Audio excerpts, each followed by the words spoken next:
അപ്പോൾ വീട്ടുവിശേഷങ്ങളും ജയ്യുടെ വിശേഷങ്ങളും പറഞ്ഞ് അവരങ്ങനെ ആ വീടിൻ്റെ എല്ലാ മുക്കും മൂലയിലും എത്തി. ആ, നിങ്ങളിവിടെ നിൽക്കായിരുന്നോ?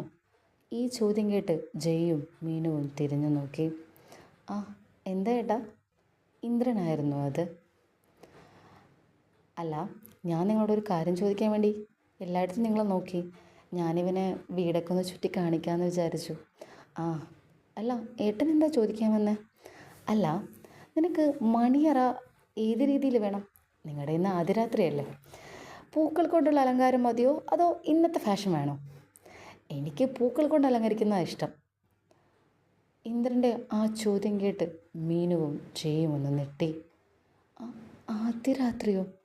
ആ, ഇന്ന് നിങ്ങളുടെ കല്യാണം കഴിഞ്ഞതല്ലേ, ഇന്ന് നിങ്ങളുടെ ആദ്യ രാത്രിയല്ലേ. അപ്പോൾ ഏത് രീതിയിൽ നിനക്ക് വേണം എന്നറിയാൻ വേണ്ടിയിട്ടാണ്. അല്ല, അതെന്തിനാ? ജയ്യായിരുന്നു അത് ചോദിച്ചത്. അതെന്തിനാണെന്നോ? എടാ, കല്യാണം കഴിഞ്ഞാൽ ആദ്യ രാത്രിയാണല്ലോ. ആദ്യ രാത്രിക്ക് കുറച്ചെങ്കിലും ഒരു മണിയറ ഒരുക്കണ്ടേ. പിന്നെ നിങ്ങളുടെ കല്യാണം രഹസ്യമാക്കിയതുകൊണ്ട് വേറെ ഒന്നും നമുക്ക് ചെയ്യാനുള്ള റോൾ ഉണ്ടായിരുന്നില്ല. അപ്പം ഞങ്ങൾ ആദ്യ രാത്രിയുടെ കാര്യത്തിൽ അതങ്ങ് ഗംഭീരമാക്കാമെന്ന് വിചാരിച്ചു. ഏത് രീതിയിൽ വേണം ഒരുക്കമെന്ന് മാത്രം പറഞ്ഞാൽ മതി. നിനക്ക് വല്ല സജഷൻ ഉണ്ടെങ്കിൽ പറയാം. അതറിയാൻ വേണ്ടി ഞാൻ വന്നത്. ഈ പണ്ടത്തെ രീതി തന്നെയാണ് എനിക്ക് ഏറ്റവും ഇഷ്ടം. പൂക്കൾ കൊണ്ടുള്ള ഒരു അലങ്കാരം, അതൊരു വേറെ ഭംഗി തന്നെയാണ്. അത് തന്നെ പോരേടി. ഇന്ദ്രൻ്റെ ചോദ്യത്തിന് മുന്നിൽ മീനുവും ജയ്യും ഒന്ന് പതറി. അവർ പരസ്പരം ഒന്ന് നോക്കി. വീട്ടുകാരുടെ നിർബന്ധത്തിന് മുന്നിൽ വിവാഹം കഴിക്കാൻ തീരുമാനമെടുത്തു. അതിനപ്പുറത്തേക്കുള്ള കാര്യങ്ങളെക്കുറിച്ച് രണ്ടുപേരും ചിന്തിച്ചിരുന്നില്ല. ജയ്യുടെ നോട്ടത്തിൽ ഒരല്പം ദേഷ്യമുണ്ടായിരുന്നുവെന്ന് മീനുവിന് തോന്നി. ജയ് മനസ്സിൽ പറയുന്നുണ്ടായിരുന്നു, എന്തൊക്കെയാണ് ഇവർ പറയുന്നത്? ഇവളുടെ കൂടെ ഒരു രാത്രിയോ? എനിക്ക് ചിന്തിക്കാൻ പോലും വയ്യ. ഇത്രയൊക്കെ ചിന്തിക്കാമായിരുന്നില്ല. ഞാനെന്താ ഇത്രയും ചിന്തിക്കാതിരുന്നത്? വിവാഹം കഴിഞ്ഞാൽ ഇങ്ങനെയൊരു ചടങ്ങുണ്ടെന്ന് എനിക്കറിയില്ലായിരുന്നല്ലോ. ഇവൾക്കറിയായിരുന്നല്ലോ. ഇവളുടെ വിവാഹം ആദ്യ വിവാഹമൊന്നും ആയിരുന്നില്ലല്ലോ. അങ്ങനെ ജയ് മനസ്സിൽ ഒരുപാട് കാര്യങ്ങൾ പറയുന്നുണ്ടെന്ന് മീനുവിന് മനസ്സിലായി. അല്ല ഏട്ടാ, ആദ്യ രാത്രിയൊക്കെ അതൊക്കെ ഒരു പഴഞ്ചനല്ലേ. ഇപ്പോഴത്തെ പിള്ളേർക്കൊന്നും അല്ലേ അങ്ങനെയൊന്നും ഇല്ല ഏട്ടാ. അതിനുവേണ്ടി ഒരുക്കങ്ങളൊക്കെ എന്തിനാ? ആ, ഒരുക്കുന്നത് നീയല്ല, അത് ഞാനാണ്. അതുകൊണ്ട് അത് നീ എന്തിനാണെന്ന് ചിന്തിക്കേണ്ട. നിനക്ക് വല്ല ആഗ്രഹങ്ങളുണ്ടോ എന്നാണ് ഞാൻ ചോദിക്കാൻ വന്നത് ഒരുക്കത്തിൻ്റെ കാര്യത്തിൽ. കല്യാണം കഴിഞ്ഞാൽ നിങ്ങൾക്ക് ഇന്ന് എന്തായാലും ആദ്യ രാത്രിയാണ്. അതിപ്പോൾ എൻ്റെ വക ഞാനൊന്ന് ഒരുക്കിയാൽ നിനക്കെന്താ പ്രശ്നം? ഇന്ദ്രൻ്റെ ചോദ്യം കേട്ട് വീണ്ടും മീനുവും ജയും മൗനമായി. നിൻ്റെ ആദ്യ വിവാഹം തന്നെ ഒരു കാര്യവും ചെയ്യാൻ സാധിച്ചില്ല. അങ്ങനെ രണ്ടാം വിവാഹത്തിൽ എൻ്റെ ആഗ്രഹങ്ങൾ അങ്ങ് തീർക്കാമെന്ന് വിചാരിച്ചു. അതും നടന്നില്ല. അതും നീ രഹസ്യമാക്കി. പോട്ടെ. ഇനിയിപ്പോൾ ആദ്യ രാത്രിയുടെ മണിയറ ഒരുക്കാനുള്ള അവസരം മാത്രമേ എനിക്കുള്ളൂ. അത് ഞാൻ ഗംഭീരമാക്കിക്കോളാം. നീ പറ നിൻ്റെ അഭിപ്രായം. നിനക്ക് എങ്ങനെ വേണം? നമ്മുടെ ആ പഴയ സ്റ്റൈൽ തന്നെ മതിയോ അതോ ഇപ്പോഴത്തെ പുതിയ സ്റ്റൈൽ വേണം? അത്രയും നീ പറഞ്ഞാൽ മതി. ഇന്ദ്രൻ വല്ലാതെ ആകാംക്ഷയിലായിരുന്നു, സന്തോഷത്തിലും. എന്ത് പറയണമെന്നാതെ അറിയാതെ പതറി നിൽക്കുകയായിരുന്നു മീനുവും ജയ്യും. അവിടേക്കാണ് വല്യേട്ടനും അർജുനും വന്നത്. എന്താ എന്താ ഇവിടെ ഒരു ചർച്ച? അല്ല ഏട്ടാ, ഇവളുടെ ആദ്യ രാത്രിക്ക് മണിയറ ഒരുക്കാനുള്ള റോൾ ഞാൻ അങ്ങ് ഏറ്റെടുത്തു. അപ്പോൾ ഇവൾക്ക് വല്ല സജഷനുണ്ടോ, എന്തെങ്കിലും അഭിപ്രായമുണ്ടോ, എങ്ങനെയൊക്കെ വേണം എന്നൊക്കെ ഞാൻ ചോദിക്കായിരുന്നു. പൂക്കൾ കൊണ്ടുള്ള മണിയറ തന്നെയാണ് എനിക്കിഷ്ടം. അപ്പോൾ ഇവൾക്ക് വേറെ ഇപ്പോഴത്തെ പുതിയ അലങ്കാരങ്ങൾ വല്ലതും ആഗ്രഹമുണ്ടോ എന്നറിയായിരുന്നു. ഓ, ഇന്ദ്രൻ്റെ ആ പറച്ചിൽ അർജുനും വല്യേട്ടനും അത്ര വലിയ ഇഷ്ടപ്പെട്ടില്ല. എങ്കിലും അവർ മറുപടിയൊന്നും പറഞ്ഞില്ല. ഇവർ രണ്ടുപേരും എന്തോ ആദ്യ രാത്രി എന്ന് കേട്ടപ്പോൾ തന്നെ ഷോക്കിലാണ് നിൽക്കുന്നത്. ഇന്ദ്രൻ തന്നെ അതും കൂടി പറഞ്ഞു. അപ്പോഴാണ് വല്യേട്ടനും അർജുനും അത് ശ്രദ്ധിച്ചത്. അവരുടെ രണ്ടും പേരുടെ മുഖത്തും സന്തോഷമില്ലെന്നും ടെൻഷനാണെന്നും കണ്ടപ്പോൾ തന്നെ മനസ്സിലായി. അർജുനും വല്യേട്ടനും പരസ്പരം ഒന്ന് നോക്കി. വിവാഹം കഴിഞ്ഞ ദിവസം ആദ്യ രാത്രി എന്ന് കേട്ടപ്പോൾ തന്നെ ടെൻഷൻ. എന്തായിരിക്കും റീസൺ എന്നായിരുന്നു. എങ്കിലും അവർ കരുതി ആദ്യ വിവാഹത്തിൻ്റെ ടെൻഷനായിരിക്കും ജയിക്കെന്നും ഒരുപാട് വർഷങ്ങളായില്ല അതിൻ്റെ ടെൻഷനായിരിക്കും മീനുവിനുമെന്ന് തോന്നി.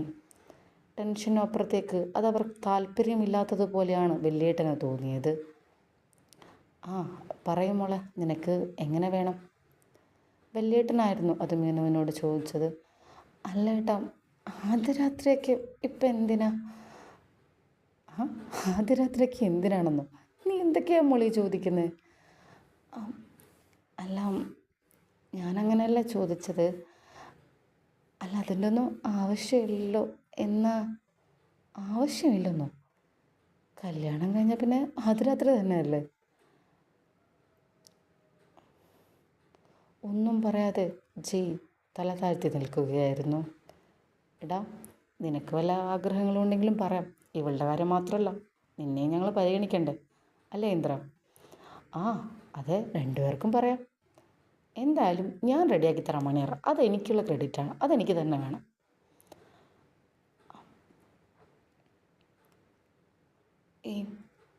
എനിക്കൊന്നും പറയാനില്ല, ജയ് മറുപടി പറഞ്ഞു. ആ അപ്പോൾ പിന്നെ എനിക്കിഷ്ടമുള്ളതുപോലെ ഞാൻ ചെയ്യാം അല്ല ഏട്ടാ? ഇന്ദ്രനായിരുന്നു അത് പറഞ്ഞത്. ആ എന്നാൽ പിന്നെ നിനക്കിഷ്ടമുള്ള പോലെ നടക്കട്ടെ. ഇതും കേട്ട് ഇന്ദ്രൻ അവിടെ നിന്ന് പോയി. മീനുവിനെയും ജയയെയും വല്യേട്ടനും അർജുനും പരസ്പരം ഒന്ന് നോക്കി. എന്തു പറ്റി? രണ്ടുപേരുടെ മുഖത്തും വിവാഹം കഴിഞ്ഞതിൻ്റെ സന്തോഷമൊന്നും ഇല്ലല്ലോ.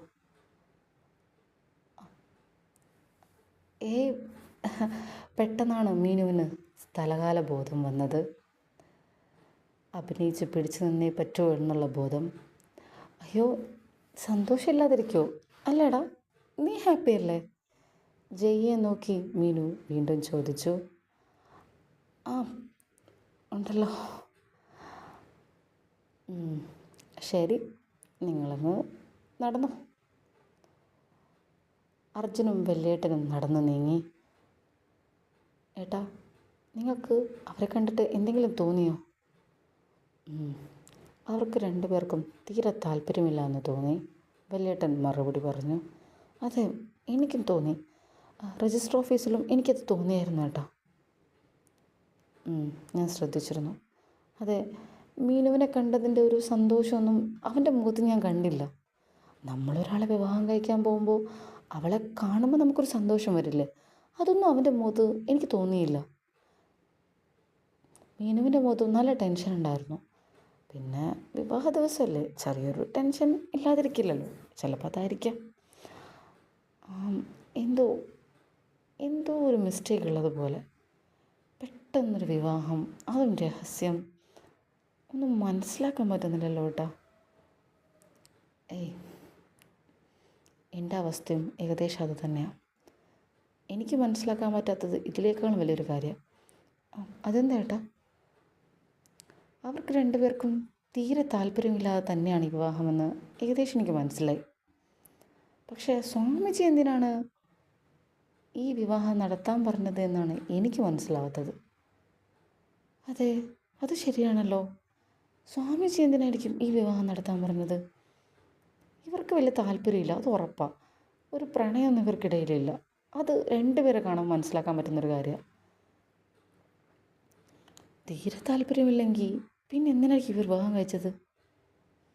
അതിപ്പോൾ എങ്ങനെയായിട്ട് മനസ്സിലാക്കാൻ പറ്റുക? നമുക്കൊന്നും മനസ്സിലാക്കാൻ പറ്റണ്ടേ? അവളെന്തെങ്കിലും വാ തുറന്നാലല്ലേ എന്തെങ്കിലും മനസ്സിലാക്കാൻ പറ്റുള്ളൂ. ഒന്നും മനസ്സിലാവുന്നില്ല. എന്തായാലും ഞാൻ സ്വാമിജി ഒന്ന് വിളിക്കാം. സ്വാമിജി എന്താ പറഞ്ഞത് നമുക്ക് നോക്കാം. ശരി, ഏട്ടനൊന്ന് വിളിച്ച് ചോദിക്കേ, എന്താ കാര്യം നമുക്കറിയാലോ.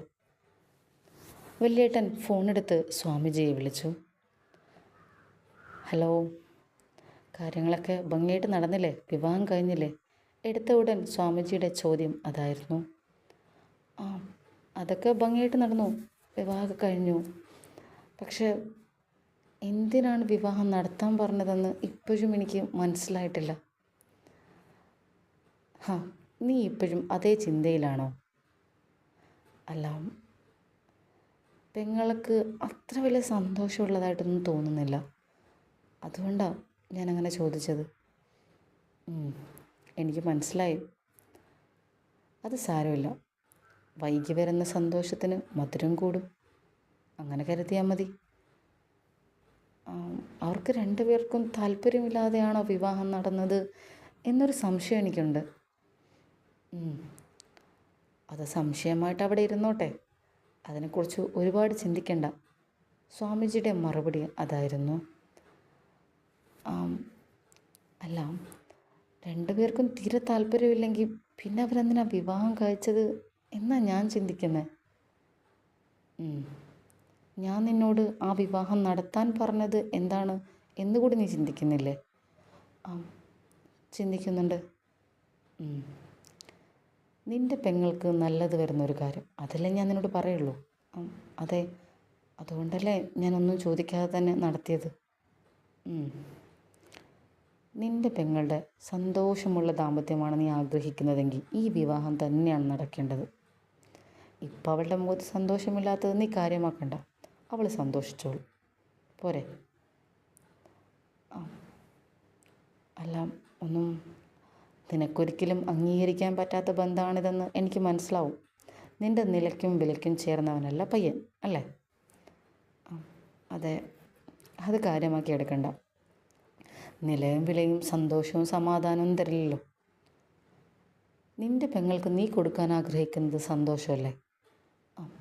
അതെ, അത് കൊടുക്കാൻ ഈ പയ്യനെ കൊണ്ട് സാധിക്കും. അത്രയും പോരെ? അവൾ ആഗ്രഹിക്കുന്ന പോലൊരു ഭർത്താവായിരിക്കും അവൻ. കൂടുതലൊന്നും നീ ചിന്തിക്കണ്ട, നല്ലത് മാത്രം സംഭവിക്കും. നിന്നോട് വേറൊരു കാര്യം പറയാനുണ്ട്. എന്താ സ്വാമി, പറഞ്ഞോളൂ. നിങ്ങളുടെ നിലയ്ക്കും വിലയ്ക്കും ചേർന്നവനല്ലെങ്കിലും അവൻ നിൻ്റെ പെങ്ങളുടെ ഭർത്താവാണ്. ആ സ്ഥാനം അവൻ എപ്പോഴും നിങ്ങൾ നൽകണം, ആ ബഹുമാനവും. മനസ്സിലായോ? മനസ്സിലായി. അപമാനിക്കാൻ നോക്കരുത് എന്നർത്ഥം. മനസ്സിലായി. അവനോട് നല്ല രീതിയിൽ പെരുമാറാൻ ശ്രമിക്കണം. മനസ്സിലായി സ്വാമി. എന്നാൽ ശരി, വെക്കട്ടെ, ഒരുപാടൊന്നും ആലോചിക്കണ്ട. ശരി സ്വാമി. സ്വാമിജിയുടെ ഫോൺ കട്ട് ചെയ്തു. ഏട്ടാ, എന്തു പറഞ്ഞു സ്വാമി? അർജുൻ കാത്തിരിക്കുകയായിരുന്നു ഏട്ടനൊന്ന് ഫോൺ വയ്ക്കാൻ. സ്വാമിജി പറഞ്ഞത് ഈ വിവാഹം തന്നെയാണ് കറക്റ്റെന്നും അവൾക്ക് സന്തോഷം മാത്രമേ ഈ വിവാഹം കൊണ്ടുണ്ടാവൂ എന്നാണ്. അതുമാത്രമല്ല, അവനെ നല്ല രീതിയിൽ നോക്കണം എന്നാണ്. അപമാനിക്കരുത്, അവൻ ആ സ്ഥാനം നൽകണം എന്നൊക്കെയാണ്. നമ്മളിതുവരെ അവനോട് മോശമായിട്ടൊന്നും പെരുമാറിയില്ലല്ലോ. എന്തായാലും നമുക്ക് കൂടുതലൊന്നും ചിന്തിക്കാൻ പറ്റില്ല. എത്ര ചിന്തിച്ചാലും ഇതിനൊരു ഉത്തരവും കിട്ടില്ല. ചിലപ്പോൾ ദൈവനിശ്ചയമായിരിക്കും. അതാ സ്വാമിജി അങ്ങനെ പറഞ്ഞതെന്ന് എനിക്ക് തോന്നുന്നു. എന്താ ചെയ്യുക, തലവിധി, പറഞ്ഞിട്ട് കാര്യമില്ല. അവളുടെ തലയിൽ ദൈവം ഇങ്ങനെയുള്ള വിധികളാണ് എഴുതിയിരിക്കുന്നതെന്ന് തോന്നുന്നു. പോട്ടെ, സാരമില്ല. എന്തായാലും നമുക്ക് നോക്കാം എവിടം വരെ പോകുന്നു. അതെ ഏട്ടാ, നമുക്ക് നോക്കാം. മീനുവും ജയ്യും പരസ്പരം ഉരുകുകയായിരുന്നു. ഒരിക്കലും പ്രതീക്ഷിക്കാത്തൊരു കാര്യം, തങ്ങൾ ഒരുമിച്ച് ഒരു ബെഡ്റൂമിൽ കിടക്കേണ്ടി വരിക. അത് തങ്ങളുടെ ചിന്തകളിൽ പോലും ഉണ്ടായിരുന്നില്ല. അതെങ്ങനെ സാധിക്കും? അതൊരിക്കലും സാധിക്കില്ല. ജയ് മീനുവിനോടായി പറഞ്ഞു. ഒരിക്കലും നടക്കാത്ത കാര്യത്തെക്കുറിച്ചാണ് ഇപ്പം നിൻ്റെ വീട്ടമ്മമാർ പറഞ്ഞത്. എൻ്റെ കാര്യത്തിൽ നടക്കില്ല, ഞാൻ ഇപ്പോഴേ പറഞ്ഞേക്കാം. ഞാൻ ഒരിക്കലും നിൻ്റെ കൂടെ വന്ന് ഇതിനകത്ത് കിടക്കുമെന്ന് സ്വപ്നത്തിൽ പോലും കരുതണ്ട. ഞാനിതിനു മുമ്പ് വിവാഹം പോലും കഴിച്ചിട്ടില്ല. നീ ഒന്നും മിണ്ടാതിരിക്കും. ഞാൻ പിന്നെ നിൻ്റെ കൂടെ കിടക്കാൻ വേണ്ടി ആഗ്രഹിച്ച് നടക്കല്ലേ. എങ്ങനെയെങ്കിലും ഇതൊന്നും തലയിൽ നൂരാൻ പറ്റുമെന്ന് ചിന്തിക്കുക. അതിനുള്ള വഴിയാണ് ഞാൻ അന്വേഷിക്കേണ്ടത്, അല്ലാതെ എന്നെ കുറ്റപ്പെടുത്തുകയല്ല വേണ്ടത്. കുറ്റപ്പെടുത്തിയതല്ല, ഉള്ളതാ പറഞ്ഞത്. പിന്നെ അല്ലാണ്ട് ഒരുമിച്ചൊരു രാത്രി നമ്മൾ നടക്കുന്ന കാര്യമല്ല. എനിക്ക് പിന്നെ അത് ആഗ്രഹിച്ചാലാണ് നിൽക്കുന്നത്. ഇതൊന്നും ഒരാളെ വഴി എന്തെങ്കിലും ആലോചിക്കുന്നേ. വിവാഹം നടന്നാൽ എല്ലാം തീരുമെന്ന് കരുതി. ഇതിപ്പോൾ ഇത്രയും വലിയൊരു പുകിൽ വരുമെന്ന് ഞാൻ കണ്ടോ? ഞാനിതിനു മുമ്പ് വിവാഹം കഴിച്ചിട്ടില്ല. അതുകൊണ്ട് തന്നെ വിവാഹം കഴിഞ്ഞിട്ടുള്ള കാര്യങ്ങളെക്കുറിച്ച് എനിക്കറിയത്തുമില്ല. പക്ഷെ നിനക്കങ്ങനെയല്ലല്ലോ, നിനക്കറിയാമായിരുന്നില്ലേ എന്താ വിവാഹം കഴിഞ്ഞ ശേഷം നടക്കാമെന്ന്. അറിഞ്ഞുകൊണ്ട് തന്നെ എടാ പ്ലീസ്, ഞാൻ ഇത്രയൊന്നും ചിന്തിച്ചില്ല. ഞാൻ വിചാരിച്ചത് വിവാഹത്തോടെല്ലാം തീരുമല്ലോ എന്നാണ്. ഇതിപ്പോൾ ഇങ്ങനെയൊക്കെ ആവുമെന്ന് എനിക്കറിയാമായിരുന്നോ? ഞാൻ അറിഞ്ഞുകൊണ്ടൊന്നും ചെയ്തതല്ലടാ, പ്ലീസ്. ഇത്രയൊന്നും ചിന്തിക്കാത്തതുകൊണ്ടാ. ആദ്യ രാത്രി ഓഫ്, കേൾക്കുമ്പോൾ തന്നെ എൻ്റെ തൊലിയുരുന്നു. എടാ നീ ഇങ്ങനെ ടെൻഷൻ ആവല്ലേ, നമുക്ക് എന്തെങ്കിലും വഴി കണ്ടെത്താം. എന്ത് വഴി? പെരുവഴിയോ? ഒരു വഴിയല്ല. എടാ നീ ഒന്ന് അടങ്ങ്, നമുക്ക് നോക്കാം.